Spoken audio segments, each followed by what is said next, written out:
When I first talked about Giselle's ball gown in Enchanted, I was kind of hyping it up. But then when I read your comments about how disappointed you guys were when you first watched the movie and you got to this big reveal and you saw that dress, I realized that I had actually felt the same. Although I think this dress did achieve what they wanted it to, it really gets across that she's no longer behaving like a child, she's really becoming a woman, falling in love with the real world. The dress does not succeed in making you excited about that transition in Giselle's life. In this video, I'm gonna break down why I think this dress fell flat, taking into account Amy Adams' body type, color season, and Giselle's style roots.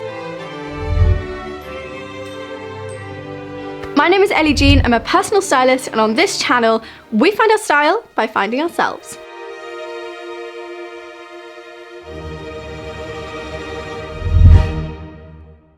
There are so many beautiful ball gown moments in similar movies, like Sam in A Cinderella Story or Mia in The Princess Diaries, but this moment was not one of them. It's not really a moment that went down in history. Looking back now, I can see that there's elements of the dress that are kind of dated and very much bring 2000s prom dress, which was probably not the vibe they were going for. They wanted a very classy, beautiful, stunning, modern moment, and I don't think this really achieved that. So let's start with talking about Amy Adams' body type.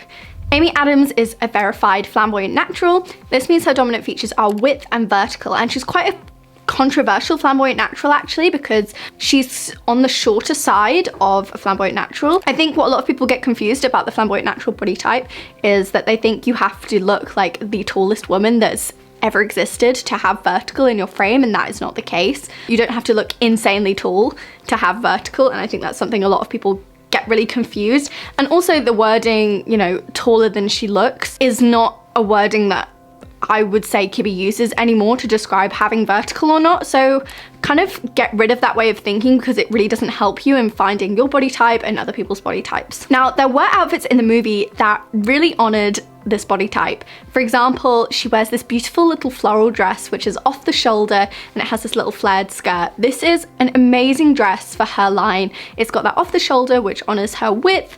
It's got a very low waist, so it honors that vertical in her frame. The dress is not too short. I would say she has a moderate vertical line rather than like a very long vertical line, and that's a thing that exists for flamboyant naturals, and that's kind of like a good moderate length, slightly just like on the knee and below.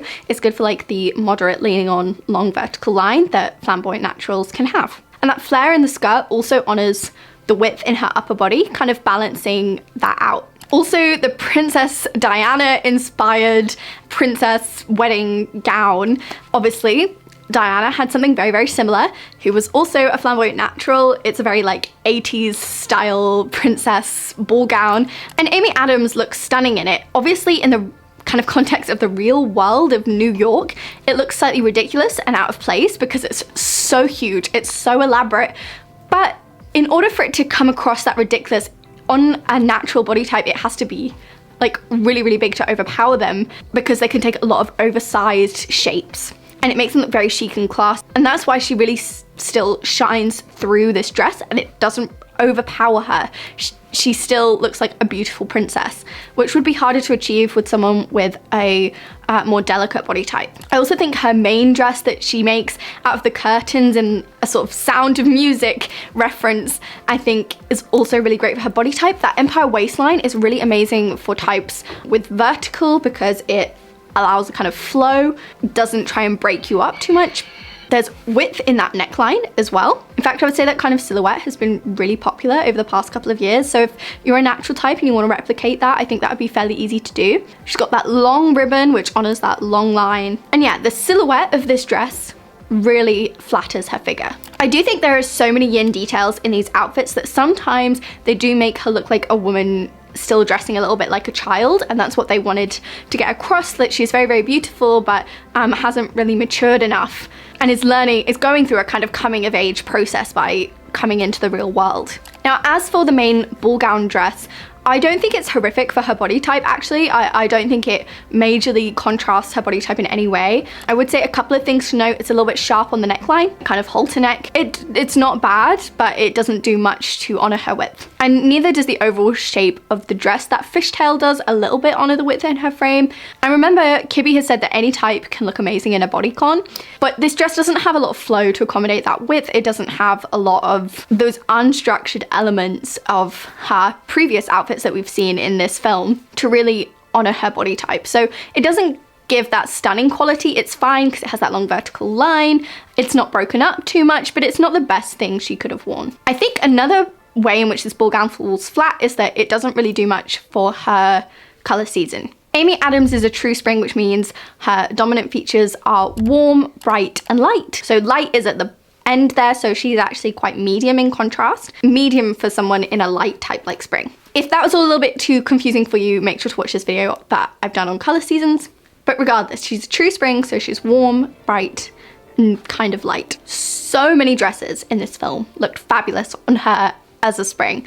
Like the main green dress, amazing spring color, it's warm, bright, and light. The yellow dress she wears at the end of the film, again, such an amazing spring color. Whereas this dress doesn't really honor her so much. It's too muddy, and it's fine, but it doesn't really make her shine. You would find this color in like a soft summer palette or maybe some autumn palettes. I got a comment from someone saying that redheads look amazing in deep purples, and that's probably true. If you're a redheaded autumn, you can look amazing in some aubergine shades, but as a true spring, those kind of colors are just too muddy on her for the bright medium to high contrast that's in her features. And I think the last reason, and maybe the main reason this dress doesn't really hit, is that it doesn't really honor Giselle's style roots.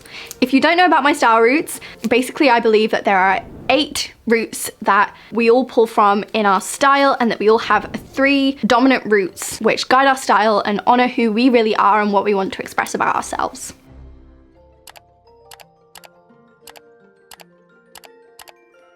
Giselle's style roots are actually the same as mine, except maybe in slightly different order, but she has sun, flower, and mushroom in her style roots. And these call for more femininity than in typical flamboyant natural styles that are often recommended, because it requires lots of yin from the flower, and even the sun element can come across as very yin, especially when those two are combined. So it is actually quite a challenge to achieve that with Amy Adams' body type, and they do an incredible job of it, except for the ball gown scene. These elements of Giselle's personality, the fun, quirky, positive, optimistic, lover of life that she is, light-hearted, high-spirited personality that is what makes her so lovable, does not come across in this ball gown. And I don't think that in order to be mature and come across as mature, you have to abandon all of that. And I think that's where they went wrong.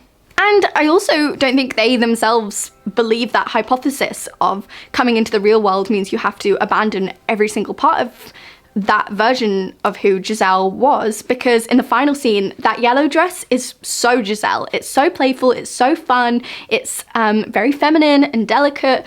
And so they don't believe that she's got rid of that version of herself, but that's kind of what this ball gown moment gets across, that she is more mature, so she's wearing this dress, and it's supposed to be this big, exciting reveal, and it falls flat because we don't see any of Giselle in that dress. Now, I thought what I could do is I would look at some alternate dresses that Amy Adams herself has worn and see which one would do better. Now, I know I could also look across the whole of Pinterest and find some perfect dresses, but I thought this would be a good way to see what they actually look like on Amy Adams. So as I was going through, I think some of the dresses she's worn are way too mature for Giselle, too simple, too plain, although modern looking. And I think that's what we're trying to achieve with this dress. We want something that feels modern and current, because that's what Giselle was kind of learning about, what the real modern world is like. So nothing too fairy tale feeling, I do agree. Nothing that feels too much like something of the past or too fantastical, but there needs to be nods to it. There needs to be elements of it.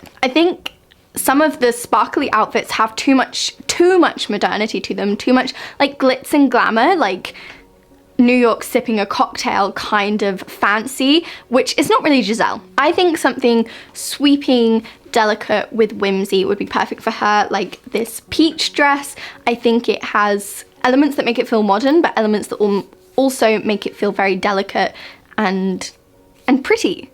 And I think it would have had a much better impact. And my favorite, and a lot of your favorites from when I did this on TikTok, is this red dress. And I think this definitely feels mature, but the frilly, lightweight fabric definitely feels very like playful, very flower style root coming through there. Very delicate, very princess, but also very modern at the same time. I still don't think any of those are the absolute perfect dress. I'm not sure we'll ever find the perfect dress that Amy Adams has worn, but I think like a variation or like just like an evening version of some of the dresses she actually wore in the day would have worked really, really well.